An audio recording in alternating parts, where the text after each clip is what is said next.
प्रणाम, मैं हूँ पुनीत शर्मा और आज हम बात करेंगे बुध के गोचर परिवर्तन के बारे में। बुध जो हैं ये जितनी भी श्वास से संबंधित तकलीफ़ें होती हैं, खांसी, श्वास, स्किन और जितने भी हम लोगों के वो इश्यूज़ हैं जिनको हम बोलते हैं कि ग्रोथ से रिलेटेड, यानी कि हमारे जो एक्सपेंसेस हैं, हमारे जो फाइनेंशियल कंडीशंस हैं, इन सब को रूल करता है, इन सब को प्रभावित करता है। और आज के समय में जब मिथुन राशि जो है वो राहु की प्रेजेंस की वजह से पीड़ित है और एक भयंकर बीमारी ने पूरे विश्व को त्रासदी दे रखी है, उस समय में बुध का जो गोचर परिवर्तन है वो बहुत ज़्यादा मायने रखता है और बहुत ज़्यादा इम्पॉर्टेंट है। इसीलिए आज मैंने जो पिक किया ये टॉपिक इसलिए किया ताकि आप लोगों तक इसकी जानकारी पहुंच सके और आप समझ सकें कि ये जो ट्रांजिट है ये किस तरह से हम लोगों को बेनिफिट देने वाला है।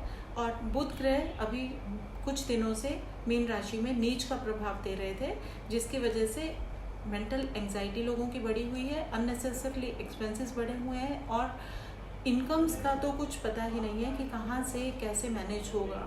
हर कोई एक फाइनेंशियल इंस्टेबिलिटी के दौर में से निकल रहा है और ये समय अगर हम इसकी कैलकुलेशंस को ध्यान में रखें तो बहुत ज़्यादा आप देखेंगे कि लोगों को जो लोग प्रोन हैं अस्थमा के, जो लोग जिनको लगातार खांसी की दिक्कत रहती है, उन्हें ये दिक्कतें और ज़्यादा मल्टीप्लाई होके फेस करनी पड़ी हैं। लेकिन अब खुशी की बात यह है कि मेष राशि में जो बुध का राशि परिवर्तन होने जा रहा है, ये चाहे ये अस्त की ही अवस्था में रहेगा, लेकिन कहीं ना कहीं रिलीफ जरूर मिलेगा और आप जिस एक भयंकर विश्व जो है एक त्रासदी को झेल रहा है, उसमें भी कहीं ना कहीं राहत मिलने के योग बनेंगे। लेकिन अभी भी 9 मई तक हालात बहुत अच्छे नहीं बोले जा सकते, क्योंकि 9 मई को जब ये मेष राशि से निकल के वृष राशि में आएंगे, उस समय हालात जो हैं ये कंट्रोल में करते जाएंगे, डे बाय डे चीज़ें इम्प्रूव होंगी। लेकिन अब इनका जो इम्पैक्ट रहेगा, क्योंकि मिथुन राशि और कन्या राशि 2 राशियों के स्वामी ग्रह बुध ने नीच के अपने प्रभाव को देना अब बंद कर देना है, क्योंकि 6 दिन पहले से जो एक पॉजिटिविटी दिखाई देनी शुरू हो जाएगी, स्थितियां जो हैं वो कंट्रोल में आनी शुरू हो रही हैं।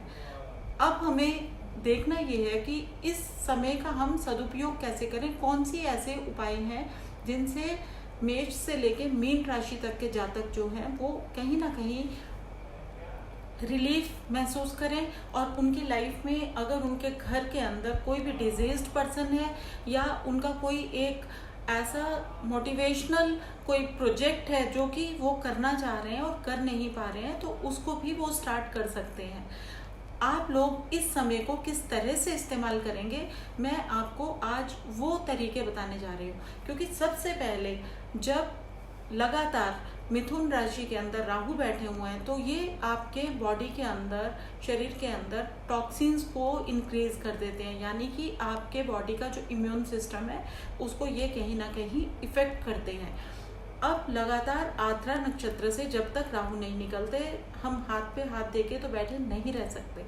हम क्या कर सकते हैं, आज हम चर्चा उसी चीज़ के ऊपर करेंगे, क्योंकि इस समय घर पे बैठ के आप लोग अपने ऊपर जितना वर्क कर सकते हैं, ऐसा समय आपको शायद दोबारा नहीं मिलेगा। इस वैल्यूएबल टाइम की आपने कैसे यूटिलाइजेशन करनी है, सबसे पहले आप उसी के ऊपर ध्यान दीजिए। हम बात करेंगे एनर्जीज को कैसे अपने बैलेंसिंग करना है, कैसे आपने अपने मैस्कुलिन और फेमिनिन एनर्जीज को अपने शरीर के अंदर बैलेंस आउट करना है, अपने बॉडी को आपने कैसे अलाइन करना है। बुध का ये समय, जब बुध नीचता से निकल के मेष राशि में जाने वाले हैं, ये वाला जो समय होता है ये इतना ज़्यादा डिटॉक्स करने में हेल्प करता है कि ये 6 और 7 दिनों का जो समय रहेगा, इसमें अगर आपका टारगेट वेट लॉस का है तो आप वेट लॉस के टारगेट को लेके चल सकते हैं। अगर आपका टारगेट किसी नए ब्लॉग को लिखना है तो आप उसको स्टार्ट कर सकते हैं, इनिशिएट कर सकते हैं।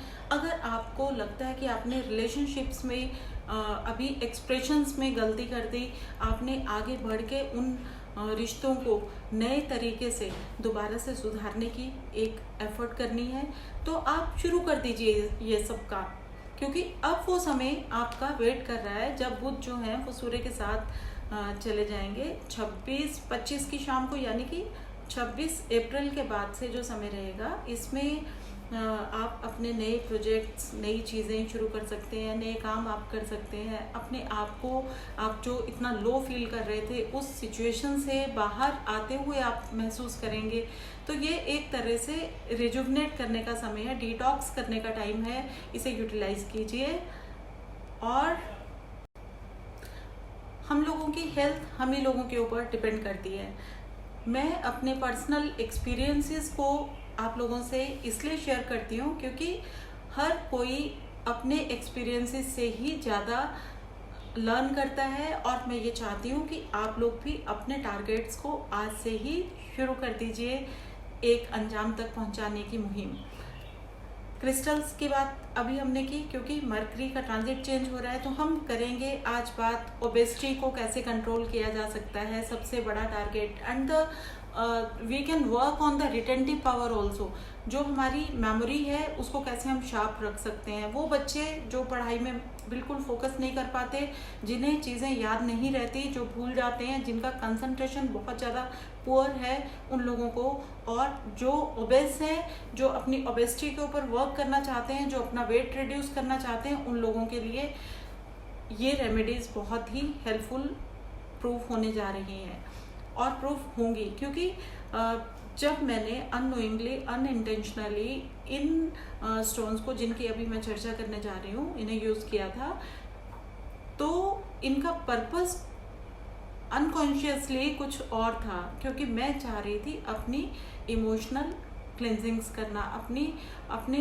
अंदर जो डिटॉक्स हो जाती हैं चीज़ें, उनको हम बैलेंस आउट करने के लिए कई बार क्रिस्टल्स को मेडिटेशन के दौरान अपनी बॉडी में वेयर करते हैं, अपने साथ रखते हैं। लेकिन ग्रेजुअली मैंने महसूस किया था कि मेरा वेट भी रिड्यूस होना शुरू हो गया था। उसके बाद मैंने ये भी देखा कि जब एक फेवरेबल ट्रांजिट चल रहा होता है, उस समय में ये चीज़ें फास्ट आपके एनर्जीज को के साथ जेल हो जाती हैं और आपको इम्पैक्ट इनका बहुत जल्दी देखने को मिलता है। और इस समय क्योंकि पूरी यूनिवर्स के अंदर अभी मरकरी बहुत ज़्यादा इम्पोर्टेंट रोल प्ले कर रहा है, और हमारी बॉडी के अंदर इतने सारे टॉक्सिन्स ड्यू टू राहु जो है वो एक्यूमुलेट हो चुके हैं कि हम लोग वेट गेन की टेंडेंसीज की तरफ जाते हुए अपने आप को महसूस कर रहे होंगे। तो आपने ग्रीन एवेंचरिन, मेलाकाइट और जितना ज़्यादा ग्रीन कलर के क्रिस्टल्स होते हैं, इनकी हेल्प लेनी है। इसमें इन एडिशन अगर आप चाहते हैं तो एक ब्लू एपेटाइट को भी आप ऐड ऑन कर सकते हैं, क्योंकि वो थ्रॉट चक्र के ऊपर वर्क करता है। हार्ट चक्र और थ्रॉट चक्र के स्टोन्स जो हैं इस समय में आपको हेल्प करेंगे। आप अपने वेट रिड्यूस करने के जो मिशन है उसको आप स्टार्ट कर सकते हैं। आप अपनी बुक राइटिंग, अगर कोई है ब्लॉग लिखना चाह रहे हैं, तो इसको पहनने के बाद आप उनको भी स्टार्ट कर सकते हैं। और अगर ये अवेलेबल नहीं है आपके पास, तो कम से कम अपने आप को, आप इंडोर प्लांट्स को अरेंज कीजिए अपने आसपास, और उनके बीच में बैठ के कम से कम 15 से 20 मिनट या आधा घंटा बैठ के आप डीप ब्रीथ कीजिए। और डीप ब्रीथिंग के बाद में आप त्राटक की क्रिया होती है, जो कि ग्रीन प्लांट्स को बिना पलक झपकाए आप ऐसे देखेंगे, और जब ब्लिंक करेंगी आपके आईज, पानी आना शुरू हो जाएगा, तो आप उसको छोड़ दीजिए। तो इससे जो त्राटक से एक आपके चक्रस हैं, इनकी फीलिंग हो जाती है। अगर चक्रस अपने आप उनमें नेचुरली एक कलर फील करते हैं आप, तो उनकी जो स्ट्रेंथ है, उनकी जो एनर्जी है आपके ऑरा के अंदर, आपके रेज के थ्रू एमिट होती है, और वो लोगों में एक आपके सराउंडिंग, आपका ऑरा जो है एक, और लोगों के बीच में वो एक कॉन्फिडेंस को बिल्डअप करती है। आपका जो कम्युनिकेशन का पार्ट होगा उसको भी ये बहुत ज़्यादा स्ट्रेंथन करेगी। साथ में आप जो अपना मिशन है, चाहे वो अपनी हंगर को आपने एक्सप्रेस करना है, आपने अपने डाइटरी हैबिट्स को फॉलो अप करना है, चेक करना है, और अगर आपने अपने वेट को रिड्यूस करना है, उसके लिए आपने कोई प्लानिंग्स करने हैं डे के, तो आप सारी चीज़ों में सक्सेस महसूस करना शुरू कर देंगे, क्योंकि आपका हार्ट चक्र स्ट्रांग होता जाएगा। लेकिन मेलाकाइट और ग्रीन एवेंचरिन, ब्लू एपेटाइट, ये जो 3 स्टोन्स हैं, ये तीनों को, और ग्रीन जितने भी क्रिस्टल्स होते हैं, नेचुरल क्रिस्टल्स, उनको भी आप यूज़ कर सकते हैं। इनको आपने कोशिश कीजिए कि नेक में पहने और इस जगह के ऊपर अगर ये आपके हैंग करके आपने क्रिस्टल को यूज़ किया है तो उसका आपको बहुत ज़्यादा इम्पैक्ट दिखाई देगा। दूसरा, आप इनको पानी में भी यूज़ कर सकते हैं। और अगर दोनों ही चीज़ें पॉसिबल नहीं है तो आप ग्रीन कलर के वाटर बॉटल्स को आप इस्तेमाल कीजिए, उसमें पानी भरिए, उसमें तुलसी के पत्ते डालिए, उनको सनलाइट ट्रीटमेंट में रखिए और इस पानी में जो प्रॉपर्टीज़ सनलाइट ट्रीटमेंट के बाद आ जाएंगी वो भी उतना ही इम्पैक्ट देंगी जो मैलाकाइट और ग्रीन एवेंचुरिन देने वाला है। यानी कि इंटेंट आपका ये होना चाहिए कि आपने अपना वेट लूज करना है, आपने अपने बॉडी को डिटॉक्स करना है, क्लींस करना है। और दूसरे जो बच्चों के लिए ये यही बॉटल में आप ये इंटेंट डाल सकते हैं कि उनको पढ़ाई में जो एक मेमोरी पावर है उसको इंक्रीज करने में हेल्प चाहिए। और साथ साथ में जो अधिष्ठात्री देव हैं बुध ग्रह के, माँ दुर्गा और गणेश जी, इन दोनों की आपने आराधना करनी है। गणेश जी का आपने ओम गणपते नमः मंत्र से उच्चारण करना है, ध्यान करना है। और माँ दुर्गा का कवच आप अगर करते हैं तो आप बुध ग्रह के एनर्जीज को अपने एनर्जीज में महसूस करेंगे कि इतना पॉजिटिव चेंज आपके अंदर आ रहा है, आपके ऑरा के अंदर आ रहा है। ये आप अपने आप से जो महसूस करते हैं सकारात्मक ऊर्जाओं का प्रवाह अपने अंदर, यही आपके कॉन्फिडेंस को बिल्डअप करता है, यही आपकी लाइफ में आपके मोटिवेशंस को अलाइव रखता है। और आपको कोई भी दुनिया की ताकत आगे बढ़ने से नहीं रोक सकती, क्योंकि कुछ एक एनर्जीज हमेशा हमें अपनी मेंटेन रखने के लिए ग्रह और नक्षत्र और ग्रह के अधिष्ठात्री देवों की ऊर्जाओं को समझते हुए अपने ऊर्जा शोधन में मेडिटेशन, स्पिरिचुअल प्रैक्टिसेस के दौरान अपनी मदद जरूर करनी चाहिए। तो ये कुछ एक आसान सी बातें थी जिनको मैंने समझाने की कोशिश की है। साथ में जो डिजीज़ है ये कब तक जाएगी, किस तरह की परिस्थितियाँ होंगी। अब 9 मई के बाद से, क्योंकि बुध जब वृष राशि में चले जाएंगे उस समय से ये अस्त की स्थितियों से भी बाहर आने वाले हैं। तो आहिस्ता आहिस्ता क्योंकि ये बुध ग्रह के अंदर राहु की जो एक प्रेजेंस है उसकी वजह से ये डिजीज़ का इतना ज़्यादा सब लोगों के अंदर एक प्रभाव व्याप्त हो गया था। तो उसमें भी एक कंट्रोलिंग फैक्टर्स जो है वर्क करना शुरू कर देंगे नेचर की तरफ से। तो आप ये सोच लीजिए कि आहिस्ता आहिस्ता अब ये डिजीज़ जो है ये निकलते चले जाएगी और हम लोग बाहर आ जाएंगे। मैक्सिमम अगस्त तक स्थितियां कंट्रोल में होंगी। हम लोग इन चीज़ों से बाहर आके एक बहुत अच्छे भविष्य की कामना कर सकते हैं। और आज आपको मैंने जो टिप्स दिए हैं वो दोबारा से एक बार रिवाइंड कर रही हूँ, एक बार दोबारा से आप लोगों को याद दिला रही हूँ। Malachite, green aventurine, blue apatite, 3 stone obesity को कंट्रोल करने में हेल्प करते हैं। इनको आप पानी के जग में डाल के उस पानी को भी सेवन कर सकते हैं। This is also a very interesting and easiest way to take the help of these 3 stones to shed your weight। दूसरा, आपने अपनी रिटेंटिव पावर, अपनी मेमोरी और अपने बच्चे को भी अगर हेल्प करनी है उसकी याददाश्त में, उसके फोकस में, उसके पढ़ाई में, तो आप ये जल उन्हें भी इंटेंट के साथ देना शुरू कर दीजिए। दूसरा, अगर आपके पास में इस समय अवेलेबल नहीं है ये क्रिस्टल्स तो आप ग्रीन कलर के कांच की बॉटल्स में तुलसी का पत्ता डाल के सनलाइट ट्रीटमेंट में जल को रख दें। वो जल अभिमंत्रित हो जाता है, एनर्जाइज हो जाता है और फिर उसमें आप इंटेंट डालें अपनी। आप अपने हाथ में थोड़ी देर के लिए बॉटल को होल्ड करें, उसमें वर्चुअली आप अपने थॉट्स के थ्रू इंटेंट डालें। उसको आप मेडिसिन की तरह ही यूज़ कर सकते हैं, पानी की बॉटल्स को भी।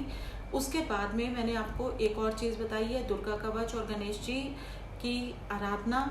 और एक और भी आसान तरीका, अपने डेली के रूटीन्स में आप अपनी एक नियम बनाएं कि थोड़ा सा समय ग्रीन प्लांट्स या ग्रीनरी के अंदर बैठ के आपको त्राटक की क्रिया करनी है। आपको देश हो या विदेश, अगर आप शाकाहार की तरफ मुड़ते हैं तो आप अच्छे स्वास्थ्य की कामना कर सकते हैं। आने वाला समय आप लोगों का मंगल हो, शुभ हो और आपको बुध के गोचर में जो ये परिवर्तन होने जाने वाला है इसके बारे में जो भी मैंने जानकारी दी है उसका सदुपयोग आप कैसे कर सकते हैं, उन्हें आप ध्यान में रखिए। ये टिप्स आपके काम आएंगे। और मैं आप लोगों से विनम्र निवेदन करती हूँ, आग्रह करती हूँ कि इस समय को यूटिलाइज कीजिए बहुत अच्छे से, क्योंकि ये समय को घबराहट में कभी नहीं निकलना चाहिए। एक उम्मीद जागृत रखिए कि समय अच्छा होगा और हम निकल के इस रास्ते से बाहर आएंगे। क्योंकि बुध जो है ये जब चेंज हो जाएगा तो खांसी और श्वास से संबंधित प्रणाली, क्योंकि बुध के अधीन है, और बुध जब राशि परिवर्तन करेंगे, गोचर में स्थान परिवर्तन करेंगे तो बहुत सारे राशियों को इसका लाभ मिलने वाला है। क्योंकि अगर हम मिथुन राशि की बात करें तो उनके जो मदरली फिगर्स हैं उनको अगर पाँव में कहीं पे भी दिक्कत महसूस हो रही है उन्हें लाभ मिलेगा। धनु राशि वालों के अगर एल्डरली पर्सन्स घर के अंदर अस्थमा के पेशेंट्स हैं या किसी तरह से श्वास की ही समस्याओं से पीड़ित हैं तो उन्हें भी रिलीफ मिलेगा। इस तरह से 12 राशियों में सभी राशियों को कुछ ना कुछ लाभ मिलने की उम्मीद है। और सबसे ज़्यादा जो इस समय आवश्यकता है वो है डिसिप्लिन की। अगर हम डिसिप्लिन हैं और समय का हम सदुपयोग करना जानते हैं तो हम आराम से निकल के बाहर आ जाएंगे। शुभ हो, मंगल हो, और इसी कामना के साथ विदा लेती हूँ, अपने शब्दों को विराम देती हूँ। फिर मिलेंगे। नमस्कार।